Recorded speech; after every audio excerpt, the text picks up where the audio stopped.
Assalamualaikum warahmatullahi wabarakatuh. Perkenalkan, nama saya Aldi Wijaya. Nomor NIM 2212100102 dari program studi manajemen informatika. Di sini saya akan menjelaskan dasar manajemen dan bisnis. Di sini ada 3 materi yang akan saya jelaskan. Yang pertama, konsep dasar manajemen. Yang kedua, elemen dasar manajemen. Yang ketiga, pentingnya tujuan dalam manajemen. Konsep dasar manajemen ada 6. Yang pertama, manajer sebagai pelaksana manajemen. Yang kedua, tingkat manajer dan tanggung jawab. Yang ketiga, peran manajer dalam manajemen. Yang keempat, gaya kepemimpinan manajer dalam manajemen. Yang kelima, keterampilan dalam manajemen. Yang keenam, manajemen sebagai seni dan sains. Yang pertama, manajemen sebagai pelaksana manajemen.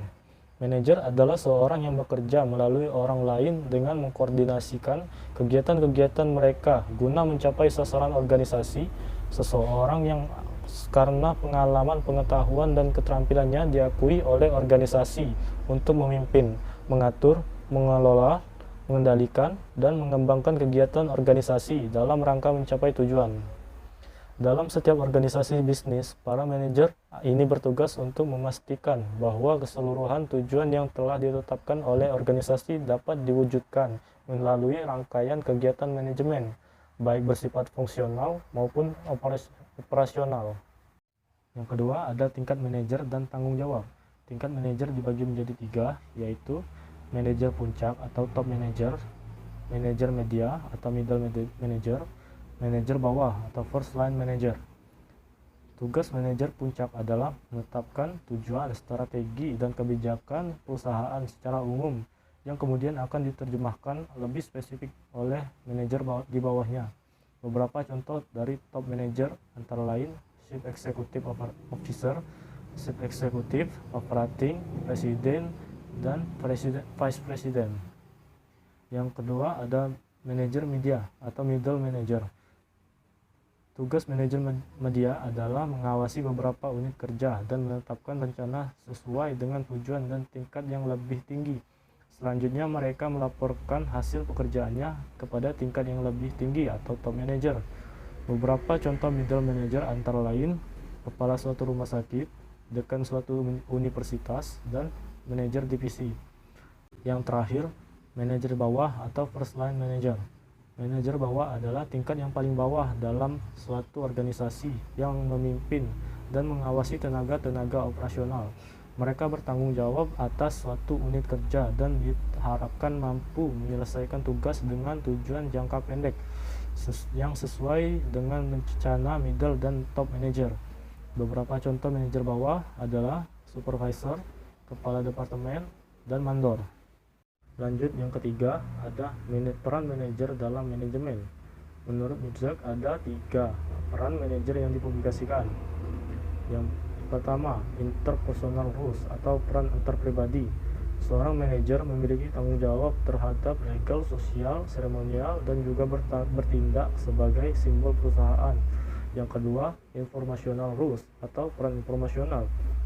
Seorang manajer berperan sebagai pencari informasi yang berkaitan dengan industri atau organisasinya. Yang terakhir, decisional rules atau peran pengambil keputusan. Seorang manajer harus mampu membuat suatu perubahan dan mengendalikannya untuk kemajuan organisasinya. Keempat, gaya kepemimpinan manajer dalam manajemen. Menurut Kurt Lewin, terdapat 3 gaya kepemimpinan utama manajer dalam menangani permasalahan dan pengambilan keputusan, yaitu gaya kepemimpinan autokratis. Dalam gaya ini, manajer autokratis tidak memberikan wewenang pengambilan keputusan pada bawahan. Yang kedua, gaya kepemimpinan demokratis. Dalam gaya ini, seorang manajer biasanya meminta pendapat atau nasihat dari anggota tim atau bawahannya sebelum mengambil keputusan. Yang ketiga, ada gaya kepemimpinan laissez-faire. Dalam gaya ini, manajer atau pemimpin akan memberikan bawahan kebebasan penuh dalam mengambil keputusan yang berkaitan dengan tugas yang dikerjakannya dan tentunya dalam batas waktu yang telah ditentukan oleh manajer mereka. Yang kelima, ada keterampilan dalam manajemen. Yang keterampilan dalam manajemen ada 3. Yang pertama, keterampilan konseptual, yaitu kemampuan kognitif atau memandang organisasi sebagai suatu kesatuan dan mengetahui hubungan-hubungan antar bagiannya. Yang kedua, keterampilan interpersonal, yaitu kemampuan manajer untuk bekerja dengan orang lain dan bekerja dengan efektif sebagai anggota kelompok. Yang ketiga, keterampilan teknis, yaitu pengetahuan atau kecakapan dalam pelaksanaan tugas-tugas spesifik. Yang terakhir, ada manajemen sebagai seni dan sains. Manajemen merupakan suatu ilmu dan seni.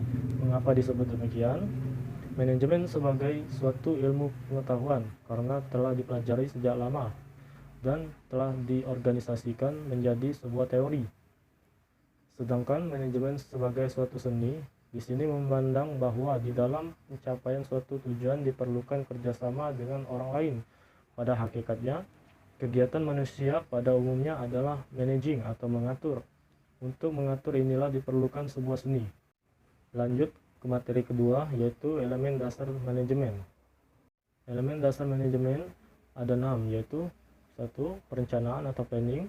Yang kedua, pengorganisasian atau organizing. Yang ketiga, kepegawaian atau staffing. Yang keempat, pengarahan atau kepemimpinan, directing atau leadership. Yang kelima, pengendalian atau controlling.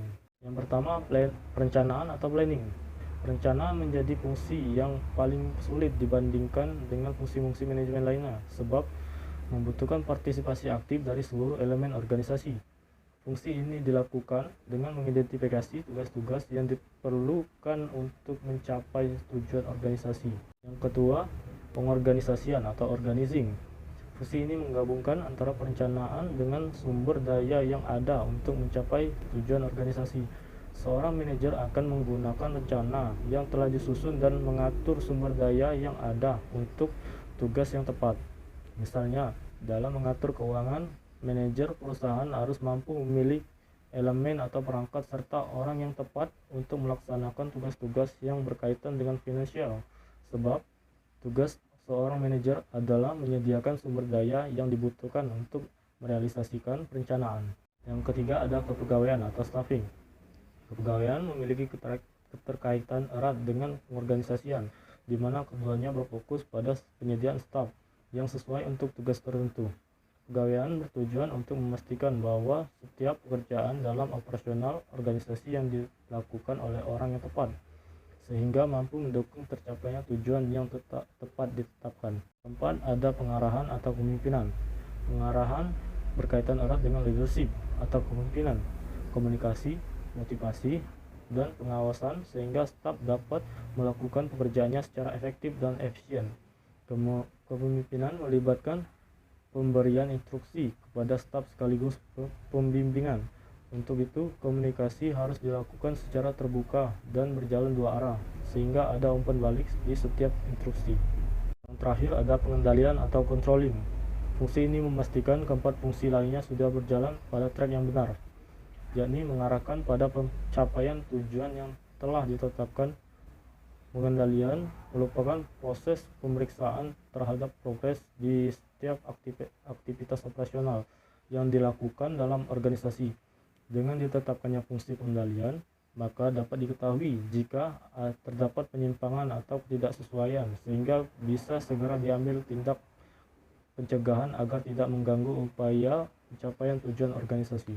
Lanjut ke materi yang terakhir, pentingnya tujuan dalam manajemen. Yang pertama, mendapatkan hasil maksimal dengan upaya minimum. Tujuan utama manajemen adalah untuk mengamankan hasil maksimum dengan upaya dan sumber daya yang minimum. Manajemen pada dasarnya berkaitan dengan berpikir dan memanfaatkan sumber daya manusia, material, dan keuangan sedemikian rupa sehingga akan menghasilkan kombinasi yang terbaik. Kombinasi ini menghasilkan pengurangan berbagai biaya. Yang kedua, meningkatkan efisiensi faktor-faktor produksi. Melalui pemanfaatan berbagai faktor produksi yang tepat, efisiensinya dapat ditingkatkan hingga taraf yang dapat diperoleh dengan mengurangi pembusukan, pemborosan, dan semua jenis kerusakan yang pada gilirannya mengarah pada penghematan waktu, usaha, uang yang penting untuk pertumbuhan dan kemakmuran perusahaan. Yang ketiga, kesejahteraan maksimum untuk pimpinan dan karyawan. Manajemen memastikan kelancaran dan terorganisasikan fungsi perusahaan ini pada gilirannya membantu dalam memberikan manfaat yang maksimum pada karyawan dalam bentuk kondisi kerja yang baik, sistem upah yang sesuai, rencana insentif di satu sisi, dan keuntungan yang lebih tinggi bagi pimpinan di sisi lain. Saja penjelasan dari saya. Assalamualaikum warahmatullahi wabarakatuh.